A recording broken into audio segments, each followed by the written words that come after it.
Hey guys, welcome back. So with us continuing our talks on night terrors, we've got to talk about part 2 of the Joker's Nightmare, because before I even did the audio for this video, a bunch of you guys had hit me up and said that you liked Batman's nightmare way more than the Joker's, and some of you were just like, the Joker's story is messed up. So I wanted to dive into this one and share my thoughts along the way, because to me this nightmare is saying a lot about the Joker with the way that his mind processes this nightmare in a very grounded Gotham, as opposed to Batman's extravagant imagination, which took his experience over the top. So let's get into it. But first, if you're new to the channel, be sure to subscribe to catch the spills every week, and don't forget to hit that bell up top to get all notifications so we can squat up in the comments for the first hour.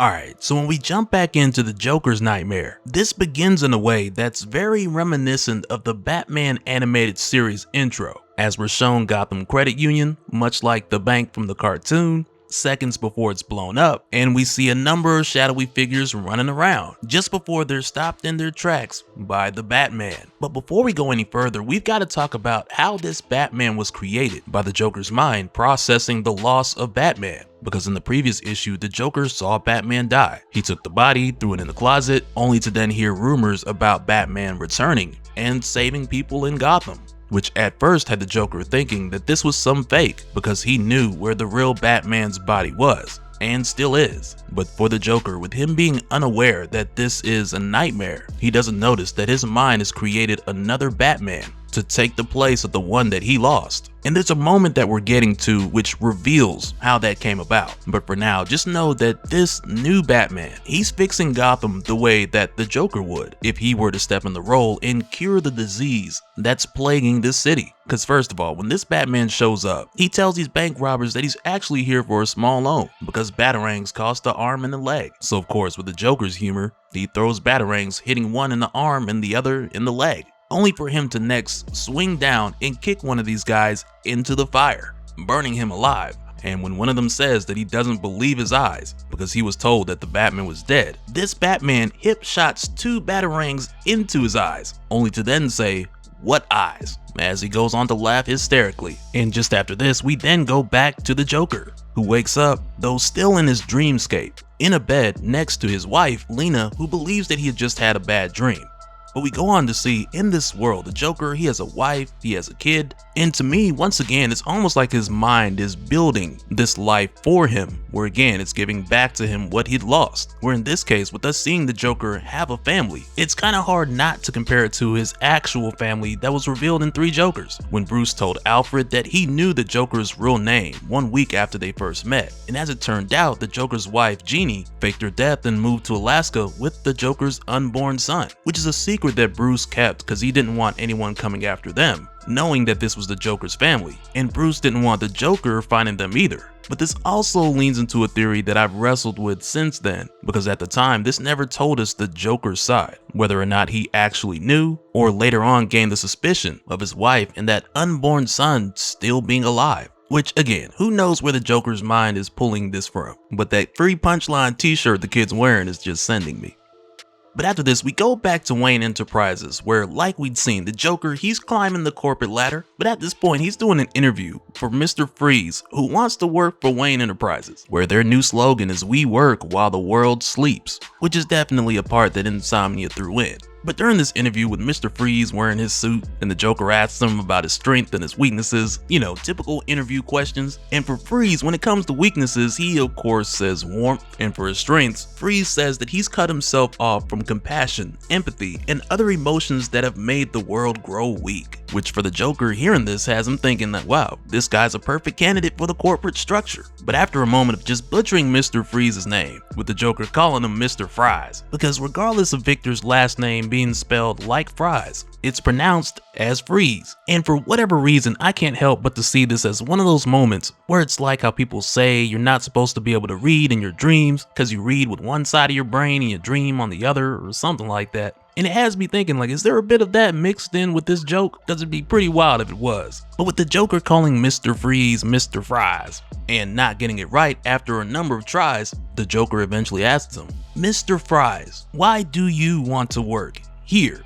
So Mr. Freeze tells the Joker that he knows he's aware of this more violent Batman who's out in Gotham murdering criminals, because this is the reason that Mr. Freeze, amongst a number of other supervillains, are now seeking legitimate roles so that they can lay low until somebody takes care of Batman. But again, for the Joker, he knows the actual Batman of this Gotham is dead. So he asks, like, what reason would anyone have to believe that Wayne Enterprises is a place that would just harbor criminals? And Mr. Freeze tells him that it's because of him, because of the Joker. Because on the outside looking in, this is what it looks like he's been doing. So it causes Freeze to lose his temper for a moment, because he thinks the Joker is hoarding the safety of this hiding space, if you will. But then as Mr. Freeze leaves, the Joker tells him that somebody will be in touch, and the next applicant that walks in is none other than Dr. Crane, the Scarecrow.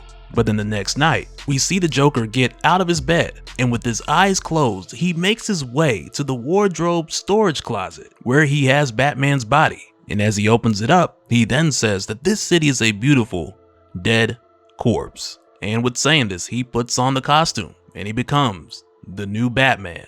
And it's a wild thing seeing this here, because now we're seeing both sides with the Joker's conscious mind and his subconscious, because now the Joker is sleepwalking as Batman. And the conscious versus subconscious dichotomy, it's nuts, with his conscious mind believing that this city is just a lost cause, while subconsciously he sees Gotham as a beautiful dead corpse or a rabid animal. And with there being no cure for rabies, somebody should work on that. Someone should do something. So consciously, the Joker we see going to work, giving up on Gotham, living a regular life, checking the closet to see if Batman's body's still there, that's the conscious mind Joker. Though meanwhile, subconsciously, this new Batman, who also laughs, is the Joker dressing up as Batman to be that someone who's doing something about Gotham. And the wild thing about the Joker's nightmare is the fact that he still doesn't even know that he's in a nightmare. But as we continue to see this Batman that the Joker's mind has created, he's cracking jokes alongside of skulls, and on a night that's more or less regular crime fighting for him, he ends up taking down his own former henchman, Gaggy, along with this street-level criminal organization, which in a way is kind of a twisted ending for Gaggy, because in the last issue, the Joker warned him about waiting around for a guy in a bat suit, which is eventually what came looking for him. And next, when we go back to the Joker in the daytime, it's here where we find Insomnia playing his tricks, which like we'd seen mainly stem around Wayne Enterprises. And that's precisely how it continues here when we find the Joker playing in a company baseball game between Wayne Enterprises and LexCorp, which goes a little crazy when the Joker makes a hit that allows him to run to second base, where he slides in and he's safe, but then the second baseman makes a comment to the Joker about being the only person to connect the bat with the ball, while going on to tell the Joker that they should call him Batman, which right there, calling him Batman, that was enough to set the Joker off to the point of where he choked the second baseman to death. But while Lex Luthor's arguing with the official about the no call, which is kind of hilarious, Bruce Wayne steps to the Joker and invites him to dinner to talk about his performance and his contributions to the company. So of course the Joker accepts, and later that night he makes his way to Wayne Manor. But when he arrives, Insomnia answers the door while saying that his name is Winchester and he's Bruce Wayne's indentured servant. But he tries to tell the Joker that Master Wayne isn't there,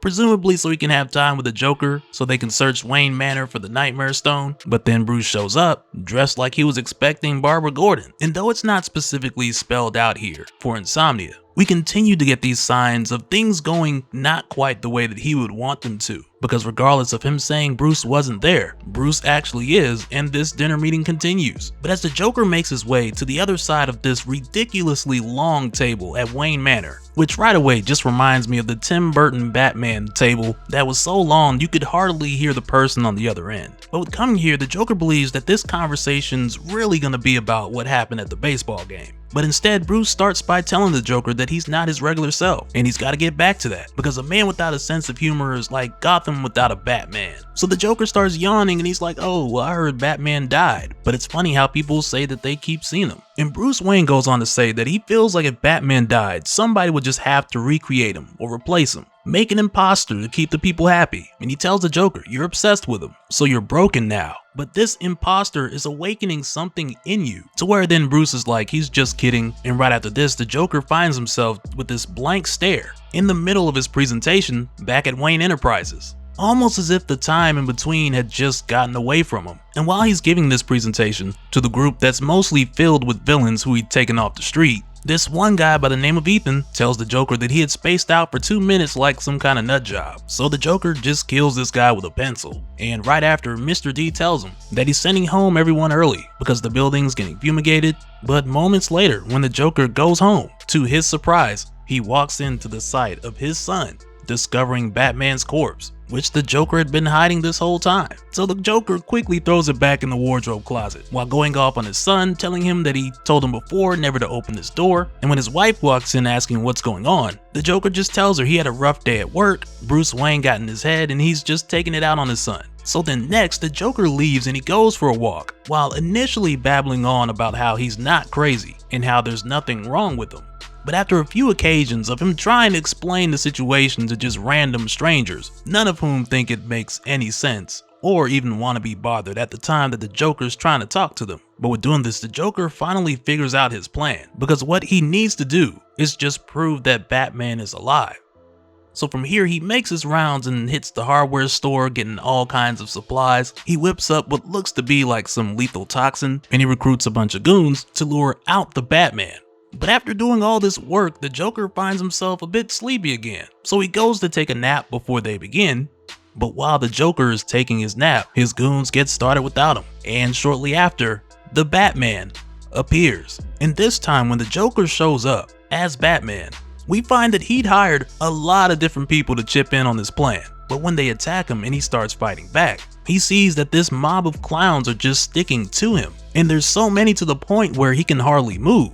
And then eventually they go to the next phase, where they release the toxin, where then the Joker's like, no, wait, you'll kill us all. You can't kill Batman. You need him. We need him. We need Batman. And the Joker's just saying it over and over. Even after he wakes up in the real world, he's still saying it.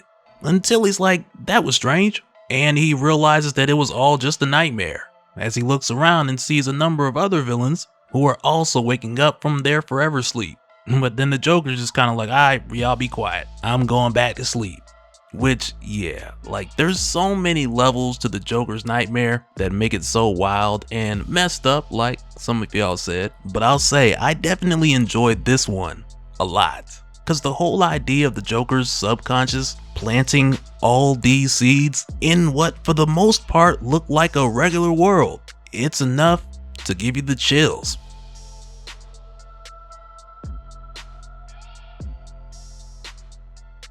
And so now real quick, I want to give a special shout out to all the patrons.